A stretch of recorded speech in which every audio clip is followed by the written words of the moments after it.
Hi everyone, awesome to be here in Manila for SKYGG Play Summit. I'm Mel from Blockchain Game Alliance, and welcome to my panelists. Jonathan's stuck in Manila traffic, but hopefully be here to join us soon. Firstly, welcome, and maybe you can give a quick intro about yourselves and who you are. Hello, hi everyone. This is Anne from IVC Infinity Venture Crypto. I think our name should be familiar on a lot of gaming portfolios cap table. It's actually my first time being in Manila and being the SKYGG Summit thanks to Gabby's invitations. We try to support for Web3 gaming since 2021. Throughout the past 3 years, we've been very dedicated investing into the Web3 gaming space. By so far, we probably have around more than 100 gamings, Web3 gamings, and also game infra portfolios. Our recent winner takes, including Aether, Carve, Zai. We are pretty much the first investor into any of the deals that we just mentioned, such as we got into Aether at the 60 million rounds, Carve at 40 million rounds, and they've been providing quite a good return. And I think that in terms of the pure gamings, I think a lot of games you're about to see in the upcoming 1 to 2 years, or even if you were participated at the tournament, esport tournament this morning in the super gaming was our investment back in 2 years ago. So we've been very dedicated in the Web3 gaming space. So if you are really still building really good quality Web3 gamings, we are really always happy to support. And every year we hosted the largest Web3 conference in Japan called IVS. This year we were doing it in Kyoto. Next year is also in Kyoto. We attracted a crowd of 13,000 people. So Japan is definitely a big hub for gamers. And this is a high ARPU place. So if you're building a good quality game that you think your game is competitive and good enough to be landing in Japan, we are happy for a chat. Hi, Joony Koo from SKYGG. We are a partner DAO of SKYGG with presence in South Korea with some expertise in esports. And we do invest small checks into Web3 gaming. So for us, we've been continuously changing a little bit of our scope in this industry. But I have a lot of backgrounds. So I've been in gaming since 2006, and I jumped into crypto 2017. Been shilling blockchain games since end of 2017, starting with Sandbox and Axie Infinity and whatnot, including SKYGG and so forth. So have been in the trenches since then. What SKYGG kind of represents is we're a team that's always in the trenches. So right now we're jumping into meme coins, and we think it's also a big part of the Web3 gaming as a stretch. And also we're looking into pushing some of the selective games that we've kind of noticed within this space. And hopefully they're not a high FTV, low float. Yeah. Great to have you here, thanks. So in such a fast-paced environment, games and gamers are always looking for the next trend, opportunity, and navigating this ever-evolving landscape. So in this panel, Discovering Web3 Gaming's Next Wave of Opportunities, we're going to unpack some of the key topics. So to kick off with the first question, what are some of the current trends that you guys are seeing in Web3 gaming right now? And what have we seen in the past that is a no-no?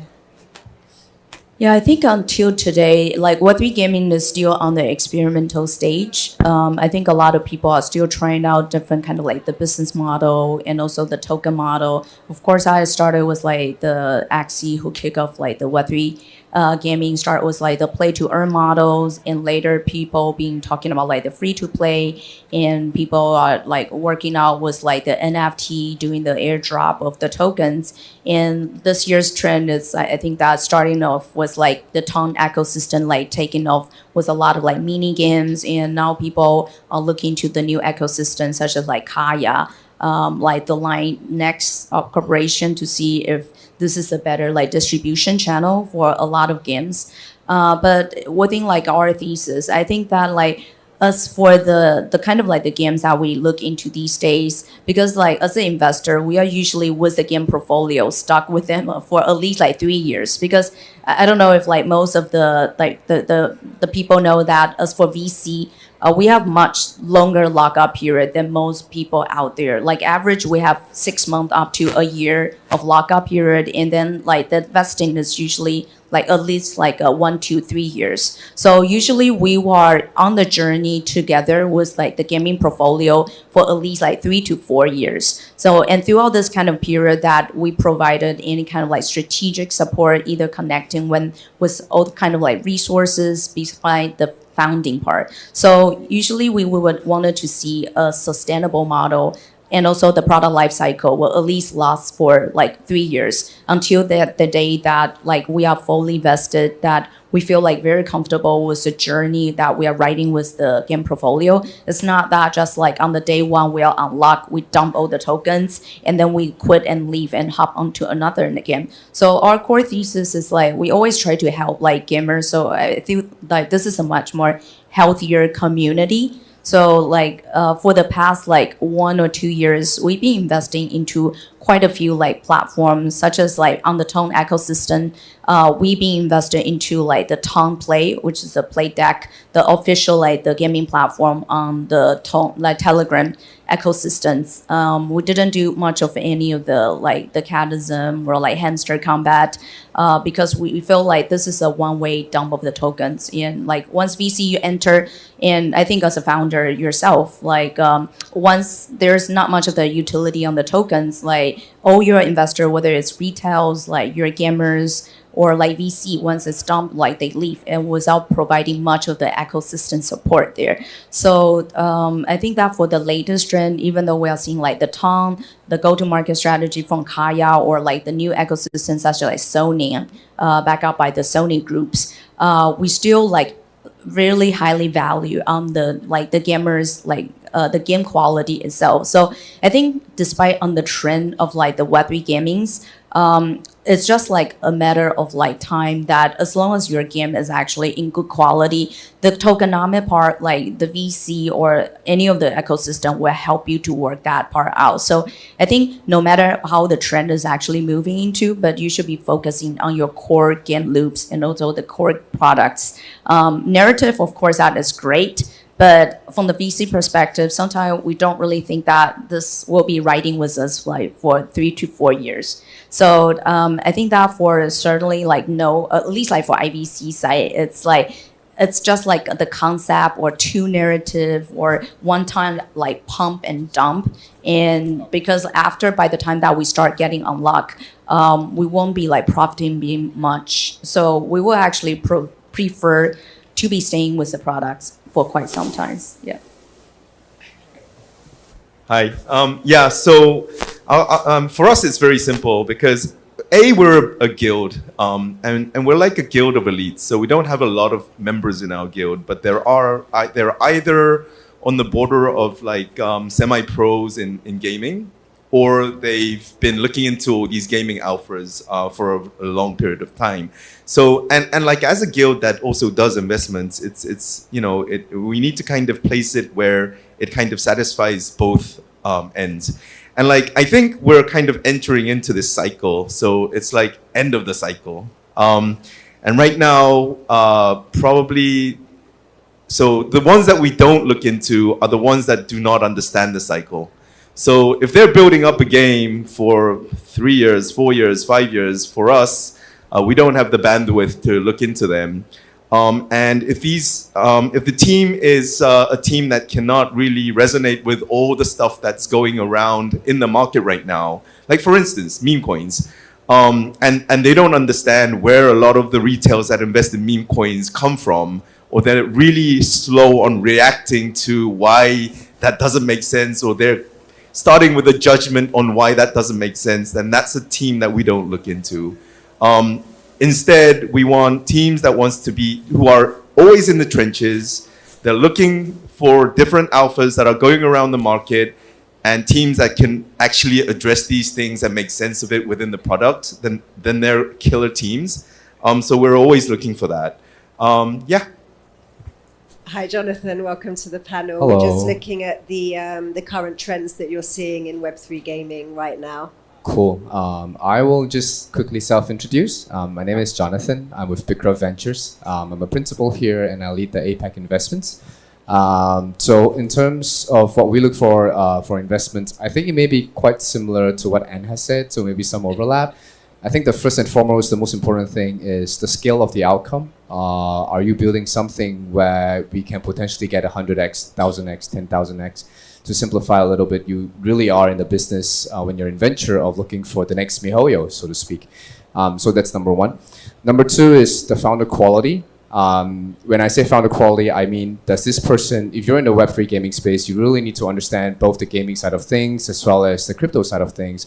I think the last 3-4 years have proven to the market that if you are just like a seasoned game developer on the Web2 side, it's not immediately clear that that means you're well positioned to win in the market.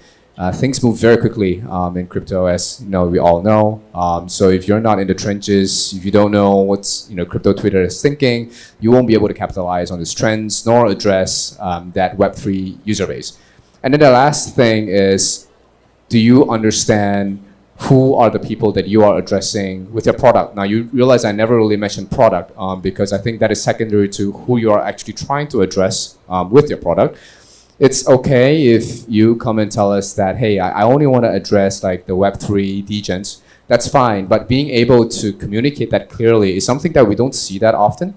And in that regard, for example, if you tell us that, hey, we only want to like address like the play to earn crowd, and then the potentially contrarian view is play to earn never died. I actually think play to earn is just going to stay on forever. And a fun anecdote for you.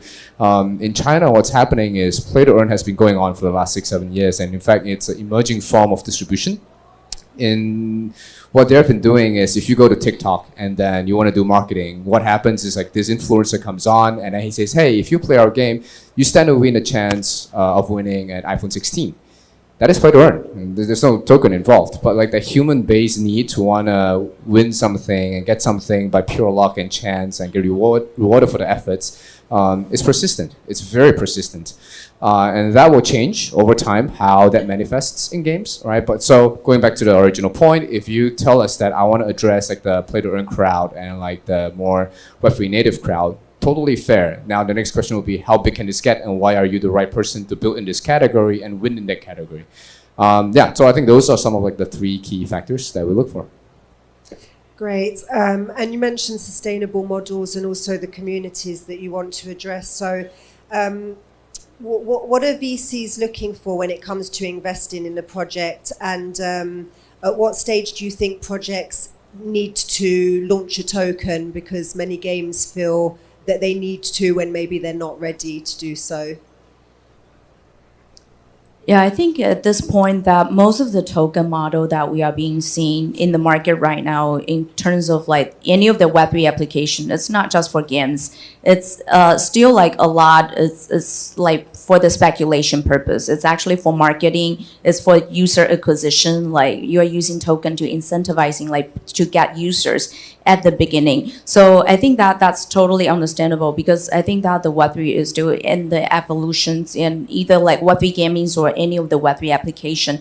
We are still like on the experimental stage, looking for a much more like sustainable model in the future. So I think that this is the right mindset about that. You're actually saying what the market is thinking about. You are creating the speculation, such as like people are coming out with all kind of like the meme. People are trying to create the kind of like the cults and also the religion about their products. So at first, like to get the resonance, like from the community to stay with your products. So this kind of like model is totally fine because I think it also existing like for Web 2 world, like even Web 1 for like ages, that you use the money pretty much as a marketing expense for the user acquisition. But after a year, like you needed to find a way of converting the like sort of your marketing expense users to the like the real users and also turn them later into the pay user in order for your product to be sustainable like for a long time. So even like for us like investing into like Carve or Aether, like they were actually still like working on their business. It's not really just like on the speculation. So they're actually on the DID like narrative since the day one. They actually integrated with like a lot of like Web2 or Web3 games. Now these days they have integrated over like 800 games. They created their own like questing system, like the platforms, and the DID they have created actually 3 millions. And even like without the initial like a token incentivizations, that 3 million user just stay with them like until today. So, and of course that they still needed to find the right narrative like to get the market favor. So that's why they come up with this like data availability, like a data layer for the platform. And that is actually fitting for like the right trend with the market right now, which is actually the deepen and getting in favor with the Korean exchange and also a lot of exchange. So even for the exchange like listing fee, surprisingly enough, they didn't pay much for the listing fee. Versus a lot of like project these days, they probably complain about like, oh, exchange are charging so much for the listing fee. So I think the fundamental issue is like, first, like try to find a sustainable like products that you could be like looking for sustainable like users. And of course that like tokens or like any kind of like meme speculation you are created alongside is actually for the first engagements, but you need to find a way for retentions, and the retention will be helping you to be long lasting, which is actually the second phase, is finding the right narrative that this like crypto market likes, that you will have like the bargaining power when you actually come to negotiate with like exchange.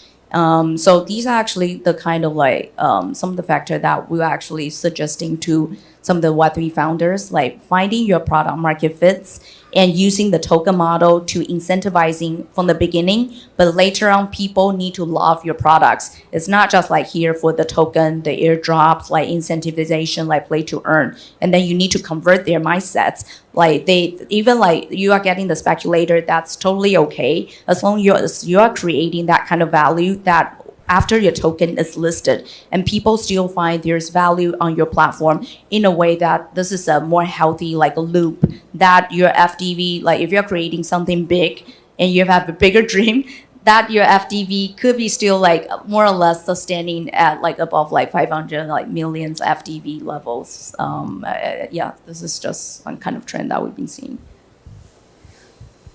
For me, this is very complex. I don't think I can give a straightforward answer on this because every product is different. And I think like I can probably add a few things to what Anne said. Is I think like we're entering into a phase where actually you could get pretty good liquidity without actually listing on CEXs. So like centralized exchanges are, you know, you always want to have your tokens there. That's correct. But at the same time, you don't really need to start with them. So like I think there's a big diversification coming right now because the DEXs are doing incredibly well and there's a lot of liquidity going into that market. And you know, it's related to all these meme coins popping up here and there. So related to the tokens, so like I think the one key that you need to grab is that you have a community base that you need to make you know, happy. And that could be a lot of the VCs that's holding your tokens, and it could be a group of like a large group of users that's playing your games every day. But like that token distribution needs to be fixated based on that understanding of how that's gonna make them happy, because based on that, or the returns they get from that token distribution is what's gonna keep them around. And like you'll need that user base to continuously deliver your product to them and increase your audience. So yeah. I think the answer is it depends. It's so hard to answer because it's like there's so many facets, and it really depends on what product, what timing of the market. I almost want all my projects to launch at very low FTVs, and then so the VC and retail, we are on the same level ground, and then we go in together. I think the best ways to convince community is when people make money together. If you were there 4 or 5 years ago and Treasure was just starting out, I think a lot of people became very rich off of Treasure, and that's why Treasure became such a strong community, just like YGG. And I think in the past, what we have seen is people want to launch a token ASAP, and then it's like a very high FTV, and that meta has basically screwed over the industry, and then now the tokens just like down only when they list on SEX. So I really don't, and then people start like losing faith in gaming, blah blah blah. So actually, I think we need to reverse that trend. I actually don't mind if all my projects launch at like sub 100, and then like let's put money where our mouth is and see if you really believe in the project. I can add one more to that, because there are projects who launch with a very, very high FTV, and through the bear market, they'll basically need to prove their FTV, which is really hard. But there are definitely projects who are able to do that by continuously providing content. And at the end of it, like all cycles, it'll tank and it'll come back again. And if they can make that curve, then on the next cycle, you're with people who came in at minus 99%, and they're back up again, and they're riding the flow, because they saw this project that's been building for ages and ages and ages, and they've been continuously putting money into it. And if you think about it, Axie Infinity was in the trenches back in 19. It's like the VCs weren't touching it, right? So it's a good proof of hey, it could turn out like that, but can you really push that through during the bear market is another piece of integrity that we need to kind of look into and drill down more. So it's a bit more difficult. And what is the secret sauce you think a Web3 game needs to succeed in a sustainable way? What are the key ingredients, or what is the secret sauce a Web3 game needs to succeed? Yeah, I think first you have to have like a good balance of the real gamers and also the speculator. Of course, the token is definitely in terms of liquidity, it's actually very important. So you shouldn't be neglecting on that. But at the same time, you still need the real gamer to keep your product ongoing. So it's not one of people coming here for airdrop and then they leave. So yeah, back to I think our core thesis, I think we are still a very product first, but then you still need the crypto native people in your team. So I think this is you need to find a good balance between the two, the core product itself, so you can actually attract people really staying on your platform, and probably some people just are not really here for the token. They're actually really here even for spin, and that this is a kind of model we've been seeing in Web2 for ages. So yeah, but then you still need that liquidity. So you still need the speculation part, in order for people for providing that liquidity. So I think that for Web3 gaming, in order to work, you still need to get a sense about the Web3 elements and how you are designing for your token flow, and also if you are doing the in-game pieces, you are building the economy right there. Yeah, you needed to be thinking about the Web3 elements factors. Beside and most importantly, it's about the product itself. The game has to be in good quality, good enough to have the real users up there. Great. For me, it's in the end the founder. So if we're investing early, then everything is about the founder. And I have some experience with this. So every successful founder are people who bounce back like crazy. So, for instance, Gabby, who just left right now, so I can talk about him. I've been shit-talking on Gabby since 17 on a lot of his projects, and he always sprang back up until YGG, right? And he's always been able to come back with something. Jiho, I've been shitting on him. When I first met him in Philippines in 18, he had 147 users, and he called him Chief Growth Officer. He's not in the room, so I can talk about this too. And I was saying, dude, that Axie is not gonna, that character is not gonna fly with a lot of the gamers, because back then, you know, it's like the character based on all the mobile gamings out there, the quality wasn't on par. And this is me coming from gaming, you know, I've been doing gaming since 2006. So, but he's been bouncing back all the time. Like, he always has an answer for something, and he's always on top of everything. And he's like saying, he always has a solution to kind of cater to my questions. And if you're a founder like that, and you can bounce back, maybe if you're not a founder like that, make sure you bounce back. Because if you continuously bounce back, the VCs are like, okay, this guy, I might actually have that founder mentality that you just cannot disregard. Yeah. Great. Just very quickly, Jonathan. My takeaway is that after this, he's going to start shit-talking me too. No, I think for me, the most important thing is there's a way of thinking in more traditional equity investment markets where the market of painkillers is a lot more, it's far larger than the market of supplements or vitamins. So if you are if you're building a product, you have to ask yourself, what is the problem that you're solving? And I'll give a very quick example. There's something called like the rise of a parasocial relationship where people increasingly have one-sided relationships with someone else. Like I have a relationship with Taylor Swift, she doesn't know I exist, but I'm a big fanboy, like a parasocial relationship. And you see this happening with like K-pop and whatnot. And Hashed has this very interesting application where you can buy like the cards, like the character cards of famous K-pop idols using fiat, using $2. The interesting part about this is when you buy it in fiat, you basically get points. And when you have the points, you can vote. I want my character to be the next to travel to Seoul for a performance or the Bangkok, right? So you actually enhances like the relationship that someone wants to have with that fan. Can't really do this in Web2. So if you find like a use case using crypto to unlock, could be very powerful. If you go to the Dune Analytics dashboard for that app, like it's crazy. It's just like up and to the right. So I think that's impressive. Like finding new use cases and solving pain points that Web2 causes using Web3 typically is like how you generate more enterprise value. Awesome. I'm going to have to wrap us up, but thank you very much for your insights and joining the panel. Thank you. Thank you. Thank you.